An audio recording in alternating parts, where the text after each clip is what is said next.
Nigeria now has new service chiefs as President Tinubu sacked the old ones and appointed new ones.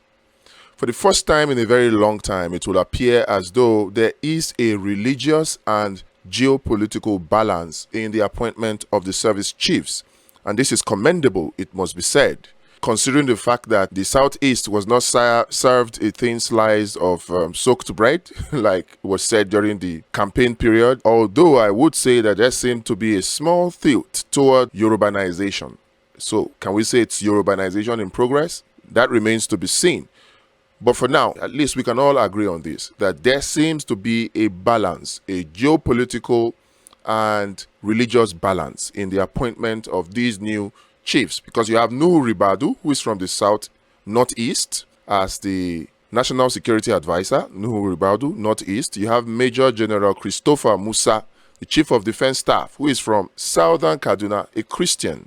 You have Major General Tariff Lagbaja from Osun State, southwest. You have Rear Admiral Emmanuel Ogala, Chief of Naval Staff from the southeast, Enugu State to be precise. And then you have Air Vice Marshal Hassan Abubakar, Chief of Air Staff, and is from Kano. Kayode Egbetokun, Acting IGPs, Southwest. You have Ekpa Uduandeye, Chief of Defense Intelligence, and that's from Cross River, South. Then you have Adeni Adewale, Acting Comptroller General of Customs. There seems to be a balance, like I said, like all the geopolitical zones were touched, and like almost a 50-50 split there between Muslim and Christian. So religious and geopolitical balance, even though I would think that there's a slight tilt towards the southwest, but still fair, at least that must be said, compared to what Buhari did in his 8 years in office. My first credit to Tinubu. However, I hope that due diligence was done in appointing these service chiefs. Due diligence in the sense that I hope that they are not part of the cabal responsible for stealing 99% of Nigeria's crude oil and responsible for sabotaging the security efforts of Nigeria, the federal government of the state, against insurgents, as claimed by Asari Dokubo. I hope this appointment will be devoid of that, and we'll start to see results. We'll start to see peace. Now let's turn our attention to the NLC, TUC, and the federal government negotiations that are ongoing. Yesterday, June 19th, they met again. What would appear to be like a surprise, like a U-turn on the part of the TUC and the NLC, they came out and were speaking all manner of big grammar. And when you start to hear big grammar like this, then it's apparent that something not so nice may have happened behind the scene. I hope that the federal government has not pocketed the NLC and the TUC, because what we hear from the NLC president and the TUC president right now is a far cry. It's like a 180 degrees U-turn from what they used to say before this whole meeting started about the fuel subsidy removal that was actually the increase in the pump price of fuel. That is hurting and making life very hard for Nigerians.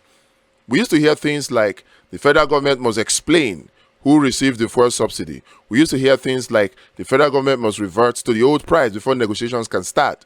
Those are the things we used to hear. Some really hard talk from the president of the NLC, Joe Ajaero. But right now, it seemed to have softened and made a U-turn. What could this mean for Nigerians? Well, for one, I can say that it is up to Nigerians to rise up for themselves.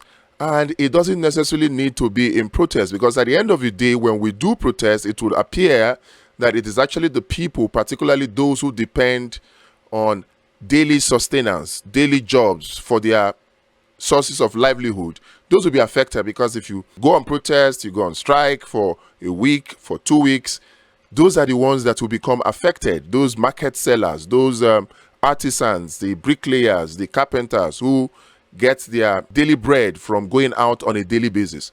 So the strike action may not be so effective. But that doesn't mean that there are no options for Nigerians, that there is nothing that Nigerians can do. It doesn't mean that the NLC and the TUC should soften on Nigeria the way they have softened.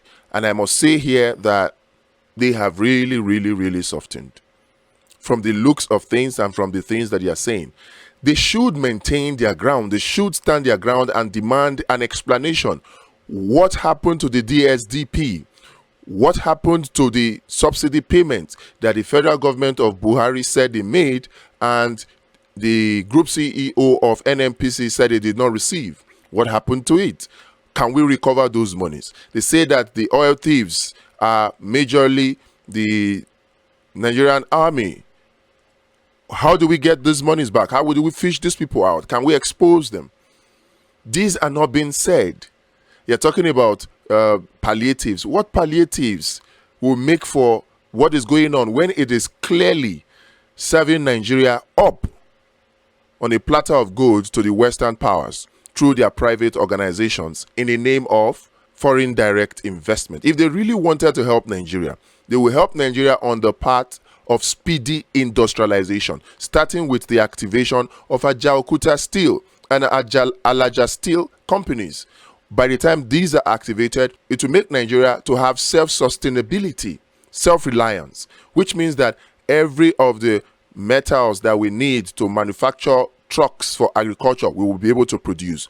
Every of the metals that we need to manufacture the railway lines and manufacture even the trains, we'll be able to produce. That's for transportation.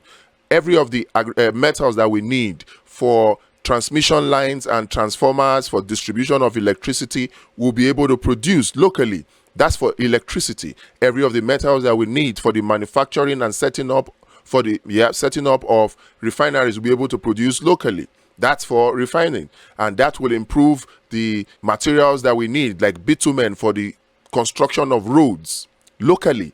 So everything that will lead to the rapid industrialization of Nigeria actually starts and stops with the activation of our steel industry. Then you add on top of that ICT and technology. These are the things that we need, but these are not the things that are being pushed. Rather, it is policies that are making life difficult for Nigerians and at the same time greatly and tremendously favoring the Western powers through their private multinational corporations in the name of foreign direct investment. If they really wanted to help us, they will help us industrialize, not help us get enslaved, not help us get more and more dependent on them, not help us become more and more consumption economy rather than a production economy. That's what they are doing with all of these policies. The signing of the electricity bill, the increase in electricity tariff, increase in the pump price of fuel, the signing of the student loan bill, all of these tend to favor the Western powers. And Tinubu must take note of this and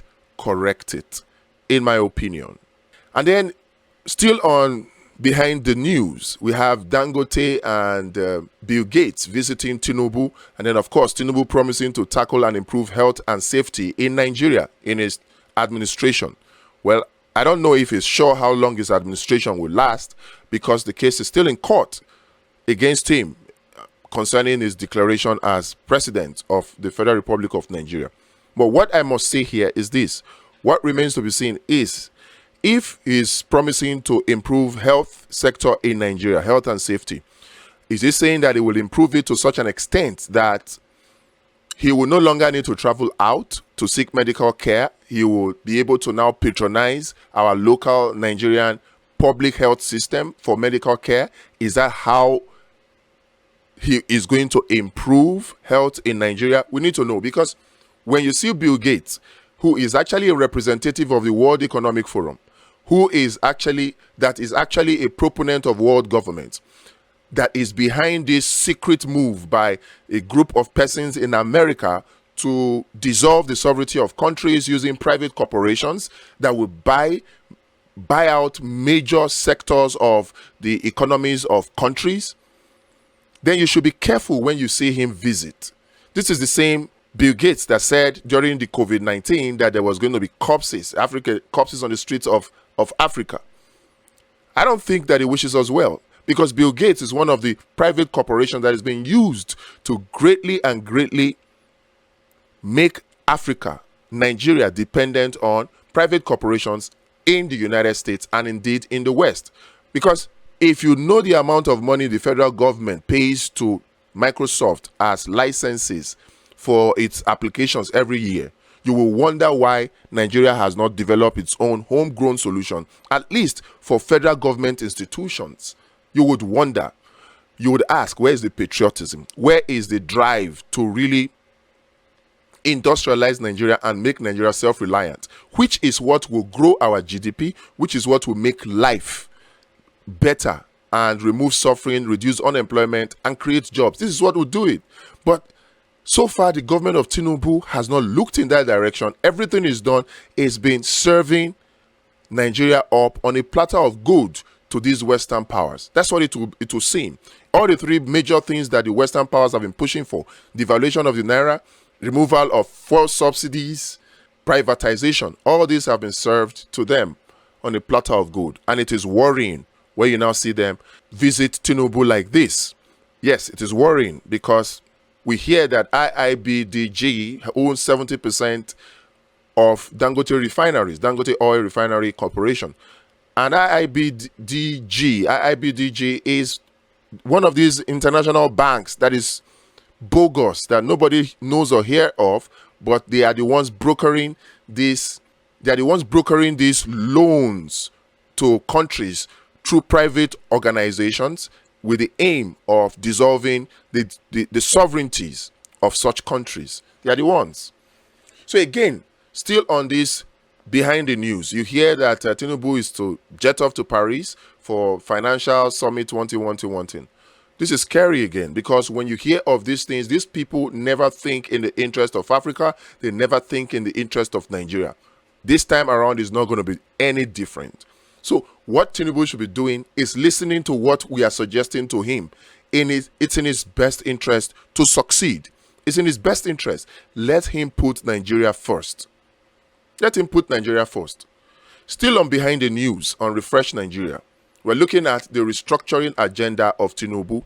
He's been very, very fast to do three things that are making life difficult for Nigeria in his bid to show that he is working. Removal of fuel subsidy that should actually have been exposing the subsidy scam. Unification of the FX exchange that is actually devaluation of the Naira. And the signing of the electricity bill that is just actually privatization of that sector. So all of these things he has done very quickly. In addition to many other things, the signing of the student loan bill into law. He has done all of those. But one thing that would actually favor Nigeria very, very quickly and rapidly is the restructuring of Nigeria, which Tinubu promised he was going to do during the campaign trail. But right now, he has not even said anything about it. And we have not seen any rapid action in this regard. So can he also speed up restructuring agenda? Can he put things in motion to let us see that he is indeed serious and is ready to really restructure Nigeria, to make Nigeria great indeed? And then on the final note today on Behind the News on Refresh Nigeria, we're looking at the bill to regulate Christianity. Again, yes, it would appear as though Christianity is the biggest tool in the hand of government for making Nigerians to be docile. Yes, because without Christianity, perhaps by now there would have been a revolution. But Christianity has this power over Christians in such a way that it makes them believe that God will do it. So rather than get up and take action, they sit down and they wait for God to do it. They wait for God to send their destiny helpers. But it will appear that what Christianity has helped the federal government of Nigeria to do, the federal government is not satisfied with. It seems like the federal government wants to milk Christianity even more. And every now and then you hear of one bill that has been introduced to strangle or limit Christianity more and more. And this is becoming annoying, because the same reason that the FG uses Christianity to keep Nigerians docile is the same reason that is making Christians docile when these kind of bills are introduced. Now the bill is on. They've held a meeting concerning it yesterday in Abuja, June 19, and there seems to be some docility in the camp of the Christians against this bill. I hope the bill doesn't pass. I hope that indeed this docility on the part of the Christian will stop and they will arise to see what is actually going on. Why is it that it's only Christianity that's being regulated? Why are they not regulating Islam? Of course, they won't dare. Why are they not regulating traditional religion in Nigeria? Of course, they won't dare. Amadioha will not let them do that without striking. So they know these things, and it's Christianity that is to be served. Look, if there has to be a balance, then this whole apparent attack on Christianity in Nigeria needs to stop. Like the Sultan of Sokoto said, no religion is superior to the other. All religions serve one purpose of helping spirituality of citizens, and it should not be pushed beyond that. It should not be pushed beyond that.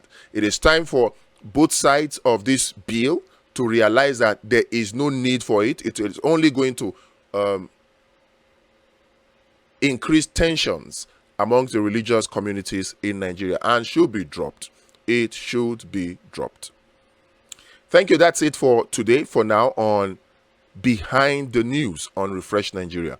Until we come your way again, don't forget, it is up to you and I to fix Nigeria. It is up to you and I to fix Nigeria. Let's get up and do something.